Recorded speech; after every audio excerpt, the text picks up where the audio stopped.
My dear students, good morning to everyone. आप सबका Ajit mathematics YouTube channel पर एक बार फिर से हार्दिक स्वागत है। ऑनलाइन क्लासेस जारी हैं और इसी के अंतर्गत अभी हम लोगों को पढ़ाई करना है। कोई बात नहीं, हम लोग पढ़ेंगे, मन लगा करके पढ़ेंगे। पिछले क्लास में हमने ध्वनि से संबंधित कुछ बातों को सीखा है। ध्वनि की परिभाषा, ध्वनि का संचरण, जैसा कि आपने देखा प्रयोग के माध्यम से ध्वनि निर्वात में संचरण नहीं कर सकती है, एक प्रयोग का वर्णन, इन सब के बारे में हमने जाना है। आज उसी कड़ी को आगे बढ़ाते हुए हम आगे पढ़ेंगे तरंग, लहर, वेव। यहां भी हम देख रहे हैं एक लहर के कारण ही हम लोगों को एक बार फिर से ऑनलाइन में आना पड़ा है, और यह है लहर कोरोना की। तो हम देखते हैं अब तरंग क्या है। तरंग एक विक्षोभ है जो किसी माध्यम में संचरित होता है। वास्तव में माध्यम के कण स्वयं आगे नहीं बढ़ते, बल्कि विक्षोभ आगे बढ़ता है। ध्वनि के संचरण के समय भी विक्षोभ ही आगे बढ़ता है, इसलिए ध्वनि को तरंग भी कहा जाता है। और ये जो लहरें होती हैं, पानी की लहरों को तो आपने देखा होगा, समुद्र की लहरों को आपने देखा होगा, ये ऊपर नीचे ऐसे चलती हैं। अगर किसी शांत तालाब में एक पत्थर फेंक दिया जाए तो उसमें लहरें उत्पन्न होने लगती हैं, जो वृत्ताकार रूप में चारों दिशाओं में समान रूप से फैलती है। ठीक उसी तरह की लहर भी ध्वनि के संचरण के समय भी आगे बढ़ता है। तो उन लहरों के बारे में, उन तरंग गति के बारे में हम जानेंगे। जब कोई वस्तु कंपन करती है तो अपने चारों ओर स्थित माध्यम के समीपस्थ कणों को दोलन करके आंदोलित करती है। दूसरे शब्दों में हम कह सकते हैं कि वह विक्षोभ उत्पन्न करती है। माध्यम के कण अपनी संतुलित अवस्था से विस्थापित होते हैं और ये अपने निकटवर्ती कणों को, निकटवर्ती जो समीप के कण होते हैं, उन पर एक फोर्स अप्लाई करते हैं, एक बल लगाते हैं, जिसके परिणाम स्वरूप निकटवर्ती कण भी दोलन करने लगता है, वह भी कंपित हो जाता है, और तब प्रारंभिक कण अपनी पूर्वावस्था में आ जाता है और निकटवर्ती कण अपने आगे के कण को वो कंपन, वह विक्षोभ हस्तांतरित करता है, ट्रांसफर करता है। तो जब विक्षोभ को वो ट्रांसफर कर देता है तो अपनी पूर्वावस्था में आ जाता है। इसी तरह से यह विक्षोभ उत्तरोत्तर एक के बाद एक ट्रांसफर होते रहता है, हस्तांतरित होते रहता है। इस तरह कुछ समय बाद प्रत्येक कण अपने पूर्ववर्ती कणों की गति को दोहराता है। इसी तरह से ध्वनि स्रोत का कंपन एक स्थान से दूसरे स्थान तक पहुंचता है। जैसे हम बोलते हैं तो हमारे बोलने से वायु के कणों में कंपन होता है और ये कंपन आगे बढ़ता है। फिर वह अपने आगे के कण को हस्तांतरित करता है, उस विक्षोभ को आगे के कण को कंपित करता है, पुनः वह कण अपने आगे के कण को विक्षोभ देता है, और ये प्रक्रिया तब तक चलती है जब तक कि ध्वनि हमारे कानों तक नहीं पहुंच जाती है। इस तरह से विक्षोभ ही आगे बढ़ता है। तरंग गति को बनाए रखने के लिए माध्यम में 3 गुण होने चाहिए। वो 3 गुण कौन कौन है? पहला गुण है प्रत्यास्थता का, इलास्टिसिटी। दूसरा है जड़त्व, इनर्शिया, और तीसरा है प्रतिरोधी घर्षण का कम होना। इलास्टिसिटी के बारे में तो आप जानते हैं। प्रत्यास्थता, प्रत्यास्थता के कारण माध्यम के कण दोलन करने के बाद अपनी मूल अवस्था में लौट आते हैं, और जिस गुण के कारण कोई वस्तु बाह्य बल के हटा लेने के बाद अपनी पूर्व स्थिति में आ जाती है, उसे प्रत्यास्थता कहते हैं। तो प्रत्यास्थता का गुण होना चाहिए तरंग गति की कंटिन्यूटी को बनाए रखने के लिए। दूसरा है इनर्शिया, जड़त्व। जड़त्व में क्या होता है? वस्तु अपनी स्थिति को बनाए रखना चाहती है, वो अपनी मूल स्थिति को छोड़ना नहीं चाहती है। तो वस्तु द्वारा अपने मूल स्थिति को बनाए रखने एवं परिवर्तन का विरोध करने की प्रवृत्ति को जड़त्व कहते हैं। तो जड़त्व का गुण भी वस्तु के अंदर होना चाहिए तरंग गति के समय, और ये जड़त्व वस्तु के द्रव्यमान पर निर्भर करता है। इस बात को हमने पढ़ लिया है। और तीसरा है कि प्रतिरोधी घर्षण का कम। माध्यम में घर्षण का प्रतिरोध अधिक नहीं होना चाहिए, अन्यथा कण अवमंदित हो जाएंगे, उनका जो त्वरण होगा वो धीरे धीरे कम पड़ता जाएगा। तो इस तरह से ये 3 गुण होना चाहिए तरंग गति को बनाए रखने के लिए।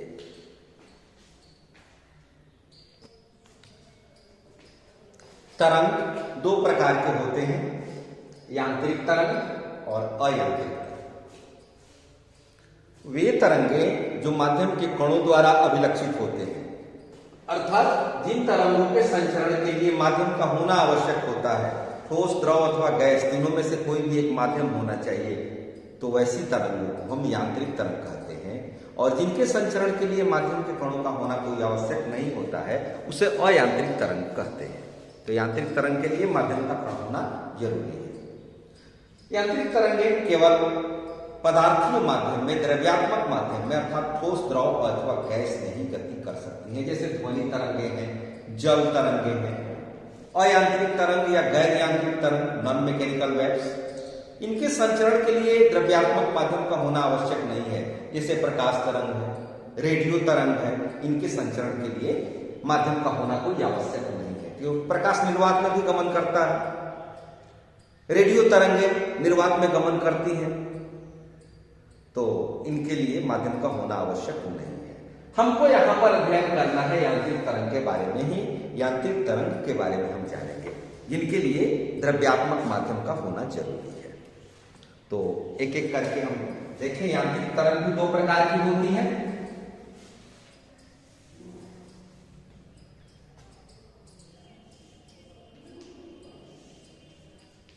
और ये है अनुप्रस्थ तरंग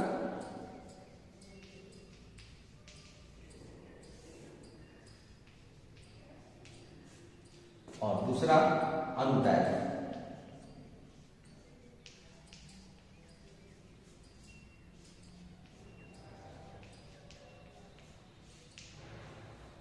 यांत्रिक तरंग 2 तरह के, अनुप्रस्थ और अनुदैर्घ्य, transverse wave and longitudinal wave. यदि माध्यम के कण अपनी माध्य स्थिति के लंबवत दोलन करते हैं, माध्यम के कण अपनी माध्य स्थिति के लंबवत ऊपर नीचे दोलन करते हैं, तो अनुप्रस्थ तरंग होगा। यदि माध्यम के कण अपनी माध्य स्थिति के आगे पीछे दोलन करते हैं, तो ये अनुदैर्घ्य तरंग होगा। इन दोनों में यही अंतर है, इसमें ऊपर नीचे, इसमें आगे पीछे। इसके बारे में एक एक करके हम देखेंगे। अनुप्रस्थ तरंग वे तरंगें होती हैं जिनमें देखें, यदि माध्यम के कण अपनी माध्य स्थिति पर तरंग गति की दिशा के लंबवत दोलन करते हैं, तो इसे अनुप्रस्थ तरंग कहा जाता है। जैसे पानी की सतह पर उत्पन्न तरंग, प्रकाश तरंग, तनी हुई डोरी में उत्पन्न तरंग, सितार का तार खींचने में उत्पन्न तरंग, तो इसे हम अनुप्रस्थ तरंग कहते हैं।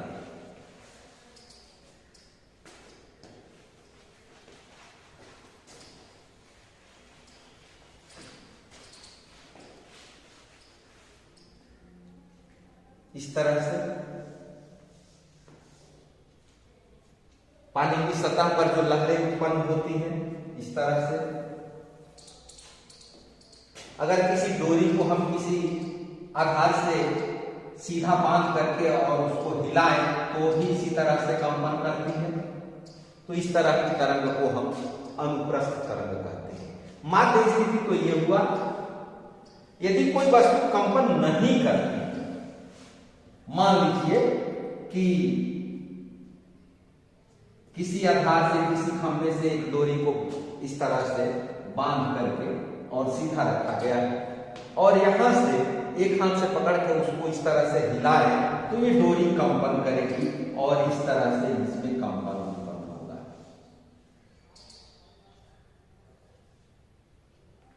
तो ये माध्य स्थिति।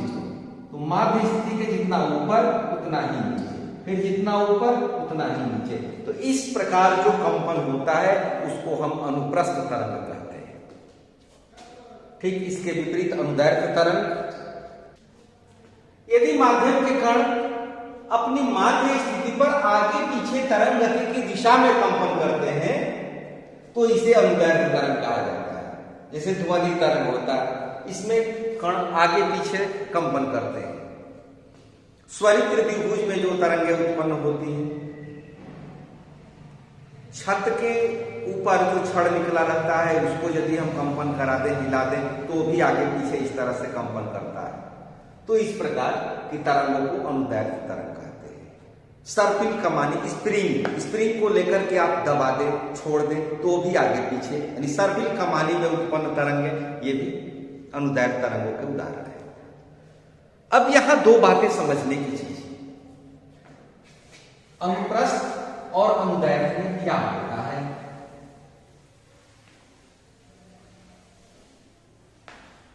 एक तो हमने देखा अनुप्रस्थ में कि इस तरह से तरंगें गमन करती हैं। ये हुआ माध्य स्थिति, मीन पोजीशन। तो जितना ऊपर जाता है उतना ही नीचे जाता है। तो जब ये ऊपर जाता है तो ऊपरी भाग को हम श्रृंग कहते हैं या शीर्ष भी कहा जाता है, और नीचे वाले भाग को गर्त कहा जाता है, और यह है माध्य स्थिति। तो उसी तरह से श्रृंग, ये भी श्रृंग। तो अनुप्रस्थ तरंगें श्रृंग और गर्त के रूप में गमन करती हैं। तो जो तरंगें श्रृंग और गर्त के रूप में गमन करें उनको हम अनुप्रस्थ तरंग कहते हैं। और जो तरंगें इस तरह से गमन करें, जैसे स्वरित्र द्विभुज में इस तरह से,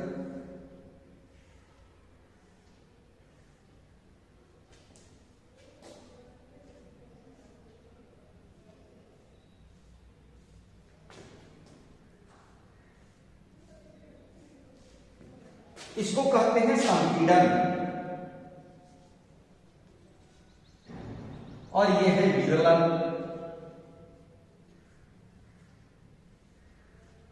संपीड़न जहां पर घनत्व अधिक हो, दाब अधिक हो, विरलन जहां पर घनत्व कम हो, निम्न दाब हो, निम्न घनत्व हो।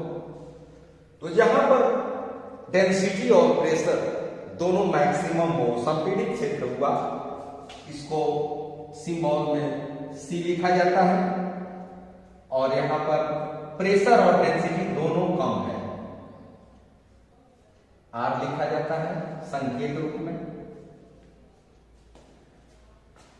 तो अनुदैर्घ्य तरंगें संपीड़न और विरलन के रूप में गमन करती है, जबकि अनुप्रस्थ तरंगें शीर्ष और गर्त के रूप में।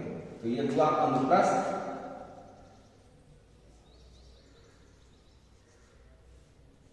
और ये अनुदैर्घ्य।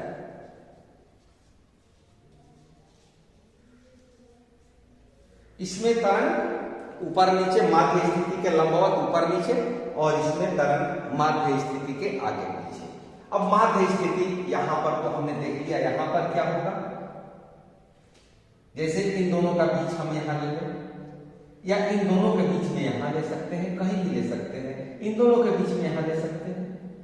अब समझते हैं कि एक तरंग कब होता है, कहां से कहां तक। जब तरंग गति करेगी तो हम कहेंगे कि एक वेवलेंथ, एक तरंग हुआ।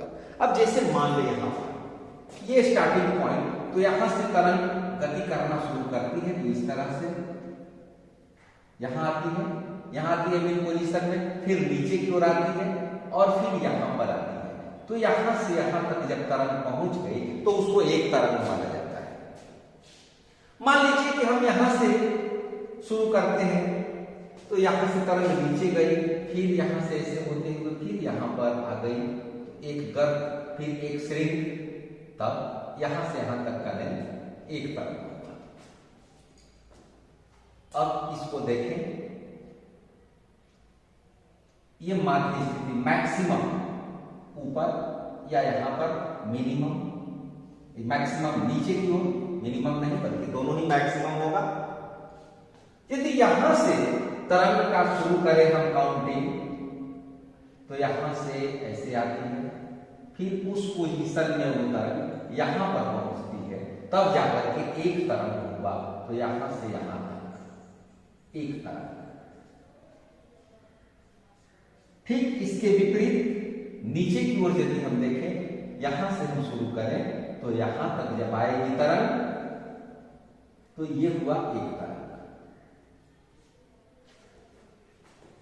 अब इसमें देखते हैं, जैसे यहां से शुरू करते हैं तो इसका मिडिल पॉइंट फिर यहां पर जब पहुंचेंगे तो ये हुआ एक तरंग, या यहां से शुरू करें तो यहां से यहां तक पहुंचेंगे तो होगा एक तरंग।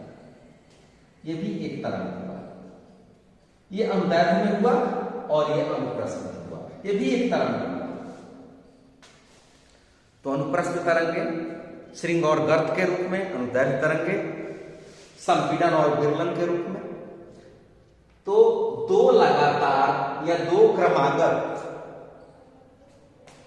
श्रृंगों अथवा गर्तों, इनके बीच की जो दूरी होती है उसे एक तरंग की लंबाई कहते हैं, और इसे हम तरंगदैर्घ्य नाम देते हैं।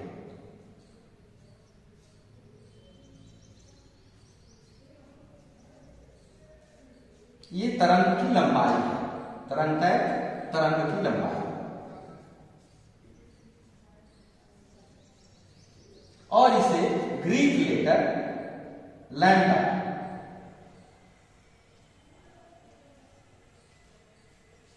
ग्रीक लेटर लैम्डा के द्वारा सूचित करते हैं।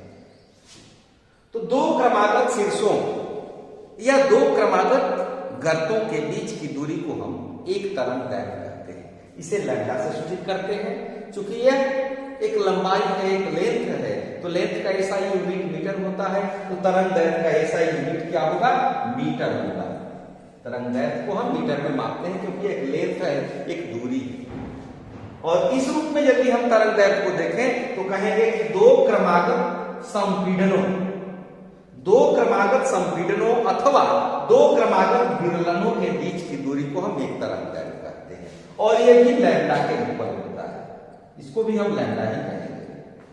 तो अनुप्रस्थ में और अनुदैर्घ्य में दोनों में हम ये तरंगदैर्घ्य को देखेंगे। तरंगदैर्घ्य लैम्डा से सूचित किया जाता है, इसका एसआई यूनिट मीटर होता है। तो इस तरह से अनुप्रस्थ और अनुदैर्घ्य के बारे में आपने जाना। इन दोनों में डिफरेंस है, इन दोनों में क्या अंतर है, इस अंतर को देख लेते हैं, इस अंतर को लिख लेते हैं। अनुप्रस्थ तरंग और अनुदैर्घ्य तरंग में यह अंतर आप देख लीजिए। अनुप्रस्थ तरंग के माध्यम के कण तरंग गति की दिशा के लंबवत दोलन करते हैं। अनुदैर्घ्य तरंग में माध्यम के कण तरंग गति की दिशा में आगे पीछे दोलन करते हैं। अनुप्रस्थ तरंगे केवल ठोस एवं द्रव में होती हैं, अनुदैर्घ्य तरंगे ठोस, द्रव या गैस सभी में गमन करती है। अनुप्रस्थ तरंग श्रृंग और गर्त के रूप में रहता है, और अनुदैर्घ्य तरंगे संपीड़न एवं विरलन के रूप में रहती हैं। तो इस प्रकार हमने तरंग गति के बारे में जाना, अनुप्रस्थ और अनुदैर्घ्य के बारे में जाना, श्रृंग और गर्त के बारे में सीखा, तरंग गति, तरंगदैर्घ्य का मात्रक, लैम्डा, इन सब के बारे में जाना। आप तरंग गति के प्रकार कितने प्रकार के होते हैं, अनुप्रस्थ तरंग, अनुदैर्घ्य तरंग किसे कहते हैं, इनमें क्या अंतर है, इन सब का अपनी कॉपी में नोट बनाएंगे, प्रश्न उत्तर लिखेंगे और आगे के लिए तैयार रहेंगे। Thank you, all the best.